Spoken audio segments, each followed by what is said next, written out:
Olá, meus amigos, olá, minhas amigas do Legislação Integrada. Aqui quem fala é o professor Bruno Valente. Nossa conversa de hoje é sobre o informativo de número 859 do STJ. Antes de começar, aquele convite, se inscreve no nosso canal, seja no Spotify, Deezer, Apple Podcasts, Google Podcasts ou no YouTube, e ativa o sininho para ficar sabendo sempre que tiver conteúdo novo. Nos segue também no Instagram, @legislação_integrada, onde todo dia tem novidade. E já aproveita para compartilhar na sua rede social preferida e nos marcar para todo mundo saber que você está nos ouvindo, ou mesmo para compartilhar com aquele amigo que tem interesse nesse tipo de conteúdo.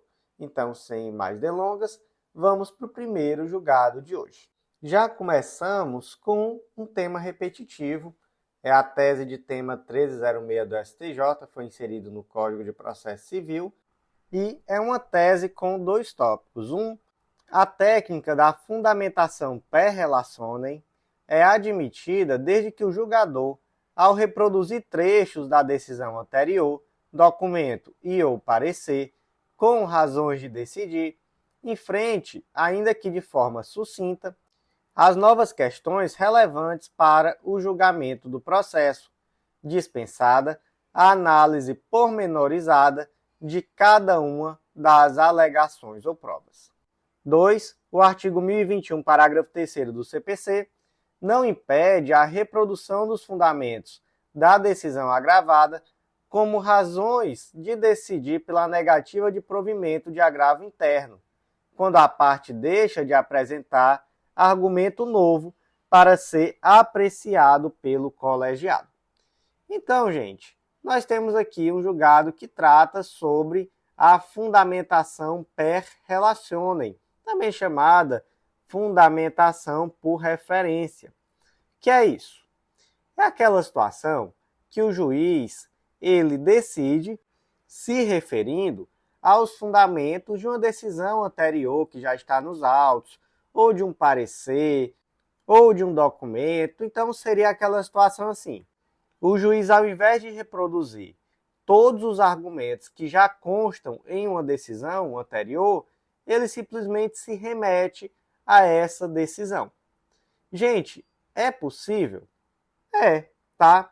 Não há uma falta de fundamentação decorrente dessa remissão. Aí agora tratando especificamente do agravo interno, que é aquele recurso cabível em face de decisões monocráticas do tribunal. Nós temos lá no artigo 1021, parágrafo 3º, que é vedado ao relator limitar-se à reprodução dos fundamentos da decisão agravada para julgar improcedente o agravo interno. O que isso significa na prática? Porque, veja só, o 1021, parágrafo 3º, traz um ônus argumentativo para o relator, meio que dizendo que ele não pode decidir assim o agravo interno. Nos termos da fundamentação da decisão monocrática, indefiro. Ele não pode simplesmente fazer isso, né? Mas então, o que ele tem que fazer? Ele tem que falar a mesma coisa com outras palavras? Não, também não é isso, né? Então, e temos, inclusive, uma tese do Jurisprudência em Tese, a tese 4, edição 83, que diz que essa vedação ela não pode ser interpretada nesse sentido, que o relator é obrigado a refazer o texto da decisão que foi agravada simplesmente para não reproduzir, ainda que o agravante não tenha trazido nenhum argumento novo. Mas então qual é o ponto? Ele tem que rebater aqueles argumentos novos que são relevantes, não é? Ele pode sim fazer uma fundamentação per relationem, mesmo aqui no agravo interno, e apesar desse dispositivo, mas ele tem um ônus argumentativo que é um pouco maior, não é? Exatamente para evitar que venham decisões como essa que eu falei. Nos termos do que já foi decidido, decido novamente. Seria mais ou menos isso. Então, gente, só para fechar. Como é que seria uma baliza prática, aqui, um manualzinho de boas práticas na hora de decidir esse agravo interno? Olha só. Deve ter uma fundamentação que seja suficiente e acessível, não importando se é uma fundamentação per relationem ou não. mas enfim, tem que ser suficiente e acessível. Tem que explicar o nexo entre o caso e a decisão. Isso aqui é o ponto mais importante, é aquela interpretação integrativa. Tem que enfrentar, ainda que sucintamente, todos os novos argumentos relevantes. Não é qualquer argumento também, argumentos relevantes. Tem que preservar a contraditória e ampla defesa e tem que considerar, quando pertinente, as consequências práticas dessas decisões. E como seria, por outro lado, aquele manual do que não fazer? Seria uma remissão pura, sem diálogo com as teses recursais. Seria também a ausência de análise desses novos argumentos e uma omissão qualificada. Não é o que seria essa omissão qualificada? Seria deixar de tratar argumento que é relevante. Beleza? Então, gente, como é que ficaram essas duas teses, ou melhor, esses dois pontos dessa tese?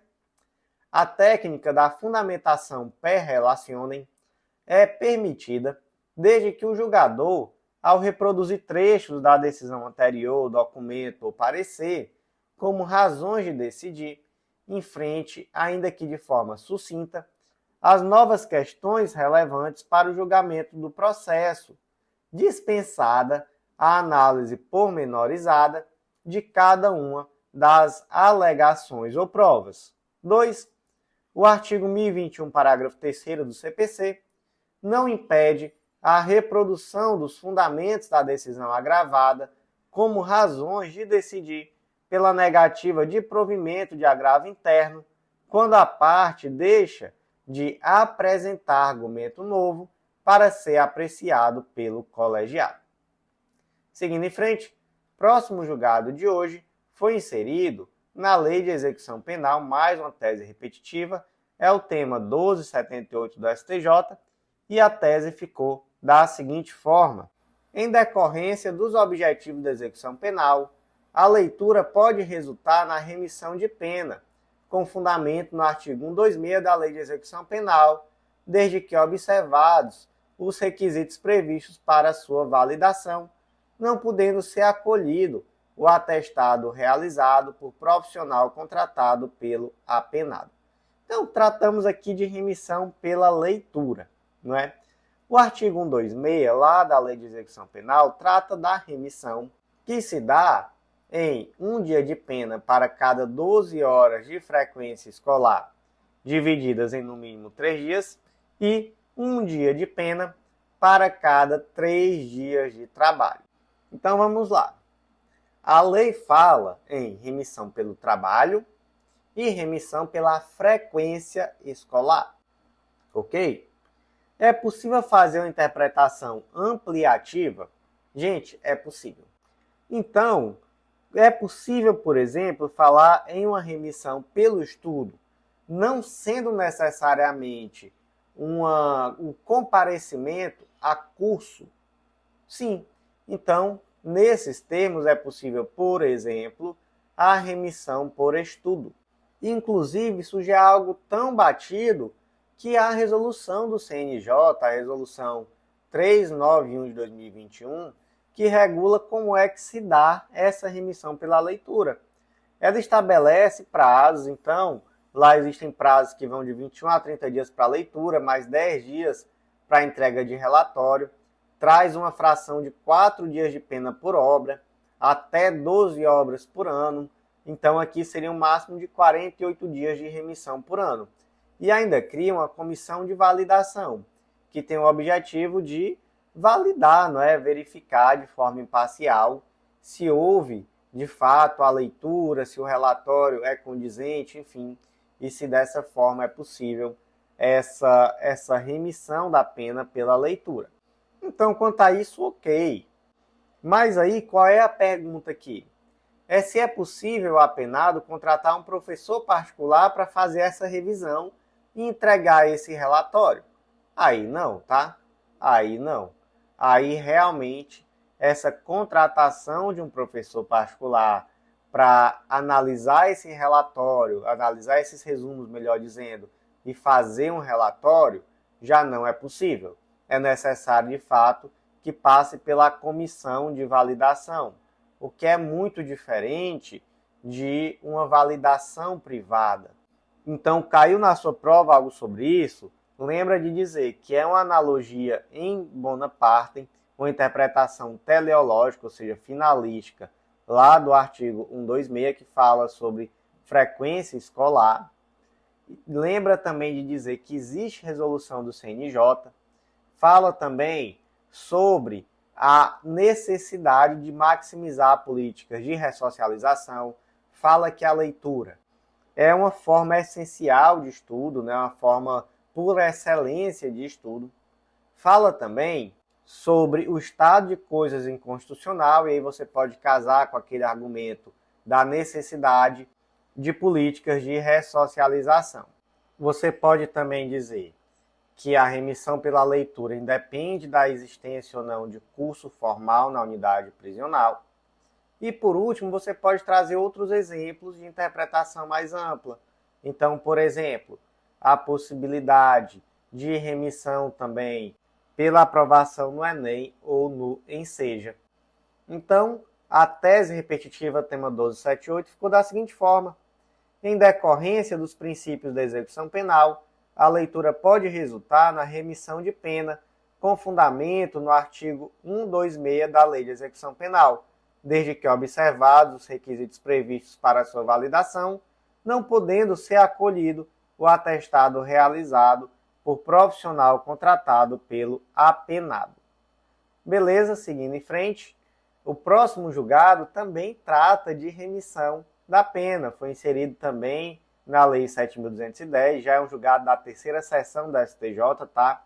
E o destaque ficou da seguinte forma: a amamentação e os cuidados maternos são reconhecidos como formas de trabalho para remissão de pena, considerando sua importância para o desenvolvimento da criança.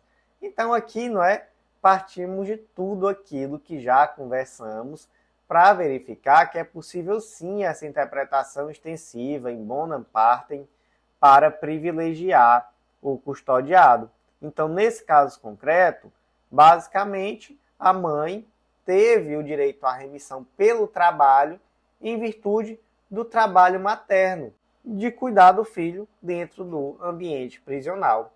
Então, qual foi a palavra-chave aqui nesse ponto? Foi a economia do cuidado. Então, o trabalho sob uma perspectiva mais ampla, inclusive abrangendo a economia do cuidado, assegurando à mulher a remissão pelo período correspondente à amamentação. Qual foi o fundamento constitucional aqui principal? Foi que a licença maternidade se equipara ao trabalho. Então, da mesma forma que a mulher que está trabalhando, ela tem direito a um período de licença maternidade de 120 dias, ela, estando em ambiente prisional, também teria direito a esse tempo equivalente como se fosse o trabalho. Também é importante citar aqui os tratados internacionais de proteção à mulher, então o artigo 24 da Convenção sobre Direitos da Criança, com ênfase na nutrição da criança, vantagem do aleitamento materno, e também a CEDAW, tá? A Convenção da CEDAW, que prevê licença maternidade.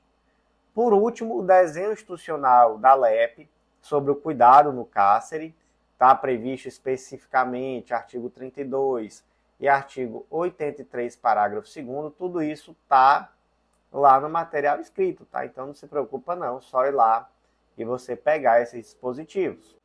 E aqui, seguindo em frente, eu disse que era por último ali, mas não era não, tá? Porque também temos que observar que existem protocolos do CNJ sobre igualdade de gênero. Não foi uma decisão unânime, tá? Então, houve voto de ministro, por exemplo, que disse que a amamentação não é forma de trabalho, que caberia ao legislador criar a hipótese e não ao judiciário, mas de toda forma, baseado nessas questões, nessa possibilidade de analogia em Bonaparte, foi sim reconhecido o direito da remissão. Um julgado muito interessante que me traz muitos questionamentos, sobre como isso vai ser aplicado na prática. Mas, enfim, como é que ficou aqui o destaque? A amamentação e os cuidados maternos são reconhecidos como formas de trabalho para a remissão de pena, considerando sua importância para o desenvolvimento da criança. Seguindo em frente, próximo julgado de hoje foi inserido na Lei de Improbidade Administrativa, que já iniciando julgados da primeira turma do STJ, e o destaque ficou da seguinte forma: a Defensoria não possui legitimidade para propor a ação de improbidade administrativa. Gente, esse tema aqui ele é interessante porque ele acaba sendo analisado sobre duas perspectivas diferentes. A primeira, que é a correta, diga-se de passagem, é a seguinte: o artigo 17 da Lei de Improbidade trazia originalmente que caberia a ação de improbidade ser proposta pelo Ministério Público ou pela pessoa jurídica interessada. Ok.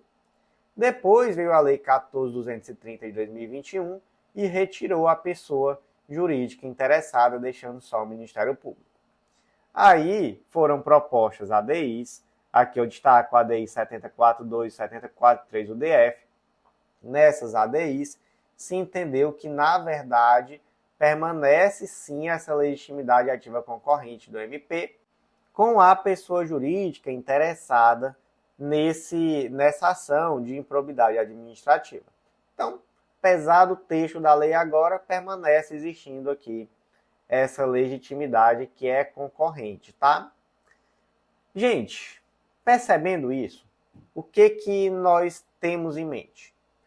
Que, olha só, a tendência legislativa foi de restrição, não é? E não de ampliação. Existia uma legitimidade do MP e da pessoa jurídica de direito público interessada, e o legislador tentou foi limitar, e coube ao judiciário pelo menos manter. E outra coisa, quando veio a Lei 14.230 de 2021, o legislador teve a oportunidade de inserir a Defensoria Pública também como um legitimado. Não fez. Então isso é um silêncio eloquente. Esse é um silêncio muito eloquente, até porque a intenção aqui era a de restringir, não a de ampliar. Não conseguiram restringir, ficou do mesmo jeito que era. Mas daí para ampliar já é outra conversa, não é? Realmente isso não seria possível. Então, essa é a forma correta de pensar, tá? Qual é a forma incorreta? Que é aquela que não foi reconhecida pelo STJ aqui nesse julgado. Foi a lógica de que a Lei de Improbidade Administrativa ela compõe o microsistema das ações coletivas. Então, a Lei da Ação Civil Pública e a Lei de Improbidade Administrativa fazem parte desse microsistema e que, dessa forma, os legitimados a propor a ação civil pública geral, digamos assim, também são legitimados a propor a ação civil pública por ato de improbidade administrativa. Esse raciocínio, inicialmente, né, de que fazem parte do mesmo microsistema, isso daí está certo. Mas essa ampliação dos legitimados partindo desse microsistema, aí não, tá? Aí realmente está errado, porque especialmente em virtude dessa lógica punitiva da ação de improbidade administrativa, que tem, né, uma natureza que é punitiva, sancionatória. Isso acaba impedindo essa transposição automática dos legitimados da ACP para o campo da improbidade administrativa. Agora, gente, eu quero que vocês tenham muito cuidado com um ponto específico, tá? Muito cuidado mesmo. Porque, apesar de tudo isso que eu falei estar correto, existem sim hipóteses em que a Defensoria Pública pode propor ação de improbidade. Ah, professor, agora pronto. Vou passar para frente que tu tá doido. Falou um monte de coisa, agora tá dizendo, tá com duas conversas? Não, gente, eu não tô com duas conversas, não. O que acontece? Vocês perceberam que a lei de improbidade, não é? Pelo menos com essa interpretação dada pelas ADI 7042 e 7043, traz que a legitimidade é do Ministério Público e da pessoa jurídica interessada. Gente, a Defensoria Pública pode ser uma pessoa jurídica interessada. Agora, não vai ser naquela situação em que ela está agindo na sua finalidade institucional. Vai ser naquela situação em que ela age como pessoa jurídica de direito público interessada. Então, por exemplo, um servidor da Defensoria Pública praticou ato de improbidade. A Defensoria Pública, enquanto pessoa jurídica de direito público interessada, pode propor a ação civil pública por ato de improbidade. Entendeu? Então está relacionado com a instituição, não é? Já se você parte para a atividade fim, isso não é possível.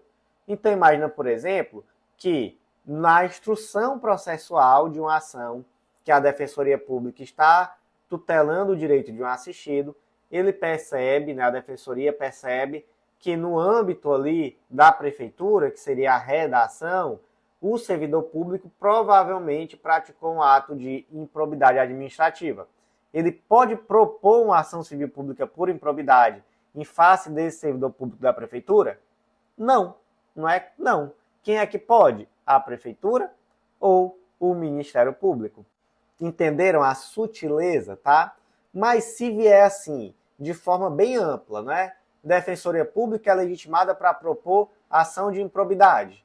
Eu tenderia a marcar incorreto, não é? Eu tenderia a dizer que isso é incorreto. Então vem exatamente assim, né? Como está aqui no destaque do julgado. Incorreto. Agora, não é excepcionalmente naquela situação em que a Defensoria Pública está na tutela da sua instituição, não é? Então, um servidor da Defensoria Pública que praticou ato de improbidade. Aí é perfeitamente possível, beleza? Então, como é que ficou o destaque? A Defensoria Pública não possui legitimidade para propor a ação de improbidade administrativa. Gente, antes de seguir em frente, aquele recado muito especial, acesse legislaçãointegrada.com.br e vem finalmente fazer parte desse Clube da Lei. Eu não aguento mais falar nisso aqui.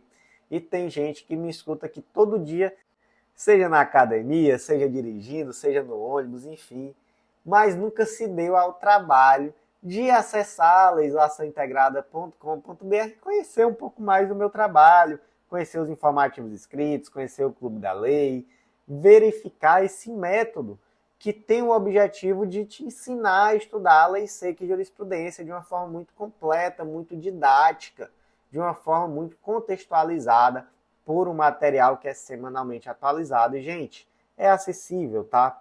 É um valor que realmente há um custo-benefício muito grande, até porque é uma assinatura que dá acesso a planos de leitura de diversas carreiras. Então vem fazer parte, tá? Eu te aguardo, com certeza vai ser um grande diferencial nos teus estudos.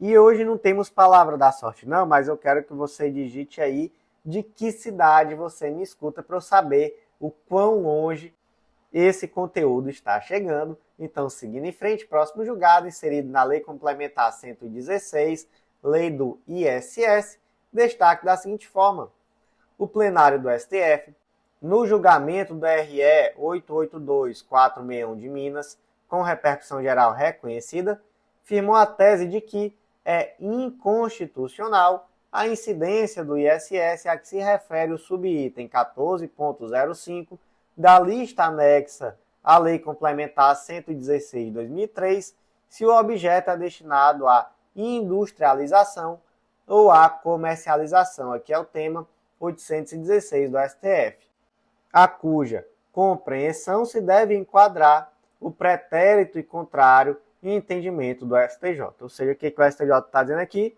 Eu entendia diferente, mas o STF entendeu agora de forma contrária e por isso eu me adequo, até porque o STF entendeu em tema vinculante, tema 816 do STF.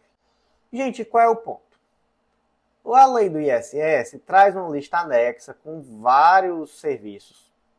E basicamente ela diz assim, lá no artigo 1º, parágrafo 2º, olha, salvo as exceções expressas na lista anexa, os serviços ali previstos não estão sujeitos ao ICMS, ainda que sua prestação envolva fornecimento de mercadorias. Ou seja, se for sujeito ao ISS, via de regra, não paga também o ICMS, até porque seria aqui meio que uma acumulação, não é? Ainda que haja uma prestação que envolva fornecimento de mercadorias. Aí, gente, o item 14.05 desta lista anexa traz os seguintes serviços. restauração, recondicionamento, acondicionamento, pintura, beneficiamento, lavagem, secagem, tingimento, galvanoplastia, anodização, corte, recorte, plastificação, costura, acabamento, polimento e congêneres de objetos quaisquer. E aí vem a pergunta, isso aqui vai de fato aplicar o ISS ou isso aqui seria mais correto aplicar o ICMS? E aí, como é que fica esse negócio? A jurisprudência do STJ era no sentido de que aplicava sempre ISS. O que o STF foi lá e entendeu? Ele trouxe uma tese de repercussão geral dizendo assim, ó, é inconstitucional a incidência do ISS, a que se refere o subitem 14.05 da lista anexa da Lei Complementar 116, se o objeto é destinado à industrialização ou à comercialização. Então, basicamente, ele disse assim, beleza, pintura, costura, tingimento, lavagem, secagem. Vocês concordam comigo que isso aqui tudo pode ser um serviço em si ou pode ser tão somente uma etapa para a produção de um produto? Então, duas situações bem diferentes. Imagina que uma fábrica de mochila fabrica uma mochila, né? Quem diria? E aí, nesse processo, vocês concordam comigo que vai ser necessário costurar essa mochila? Gente, isso aqui é uma etapa para a produção de um produto final que vai ser comercializado ou isso aqui é um serviço? Isso aqui é uma etapa na produção de um produto final que vai ser comercializado. Então você vai aplicar o quê? ICMS. Agora imagina que eu comprei a mochila. Depois de um tempo a mochila rasgou. Aí eu vou lá na Dona Maria, a costureira do bairro, e digo, Dona Maria, costura aqui para mim essa mochila. A Dona Maria costura. Aí eu digo, cadê a nota? Nota fiscal, Dona Maria. Você está pagando o quê? ISS ou ICMS? Dona Maria vai pagar ISS, porque isso é um serviço, não é? Da mesma forma, imagina que eu compro um carro. Gente, esse carro ele é pintado, não é? Antes de vender. Ele vai passar por uma galvanização, ele vai ser lavado, ele vai ser secado, não é? Tudo isso com o objetivo de me entregar um carro digno de ser comprado, né? Um carro novo, ele vai ser polido. Então, eu vou ter que pagar ISS, ou melhor, a concessionária, né, ou a fábrica vai ter que pagar ISS pela pintura, pela lavagem, pela secagem, pela galvanização, pelo polimento? Não. Agora, ela vai pagar ICMS, né, sobre isso daí tudo, porque isso aqui, tudo isso, né, todas essas são etapas da produção desse carro. Agora, eu estou ali andando com o meu carro e aí eu bati. E aí eu vou precisar levar para fazer um serviço de funilaria, e aí vai ter que pintar, vai ter que polir, aí é um serviço, né? É um serviço e aí vai se aplicar ISS. É esse distinguishing que o STF fez e que o STJ agora, né, acaba precisando de fato se adequar. Então, como é que ficou o destaque? O plenário do STF, no julgamento do RE 882-461 de Minas, com repercussão geral, firmou a tese de que é inconstitucional a incidência do ISS a que se refere o subitem 14.05 da lista anexa da Lei Complementar 116, se o objeto é destinado à industrialização ou à comercialização, tema 816 do STF, a cuja compreensão se deve adequar ao pretérito e contrário entendimento do STJ. Gente, 29 minutos já, né? Tem tempo para mais nada não. Então, bora tomar uma águazinha, jogo rápido, que a gente já volta de imediato com a parte 2 e eu te aguardo lá.